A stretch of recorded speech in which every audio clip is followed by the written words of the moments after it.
হাওড়া পুরী বন্দে ভারতে ওঠার সাথে সাথেই আমাদের দেওয়া হলো 1 লিটারের একটি জলের বোতল।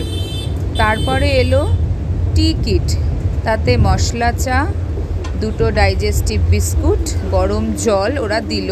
চাইলে আপনারা কফিও নিতে পারেন, তাহলে ওই কফি, গরম জল আর ডাইজেস্টিভ বিস্কুট একটা প্যাকেটে 2টো থাকে।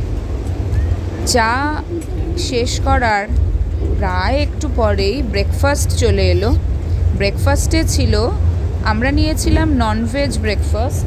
ব্রেকফাস্টে ছিল ব্রেড, ছিল তার সাথে জ্যাম, বাটার, 2 পিস ব্রেড, কলা, কেক ছিল, একটা জুস ছিল, আর তার সাথে ছিল ফ্রেঞ্চ ফ্রাই, অমলেট আর কর্ন সেদ্ধ, বয়েলড কর্ন ছিল।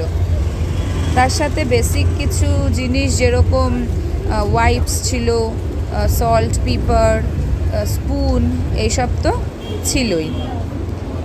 তার খানিকক্ষণ পরেই আমাদের দিল স্যুপ, টমেটো স্যুপ, গরম জল, 2টো স্যুপ বিস্কিট, স্যুপ স্টিক যেগুলো হয়, তার সাথে আমুল বাটার, সল্ট আর পেপার।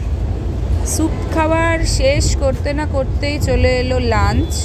লাঞ্চে আমাদের ননভেজ লাঞ্চ ছিল। সেখানে 2টো রুটি, ভাত, ডাল, একটা আলু পটলের ভাজা, চিকেন, যাতে 2 পিস চিকেন ছিল, আর তারপরে দিল আইসক্রিম। লাঞ্চে কিন্তু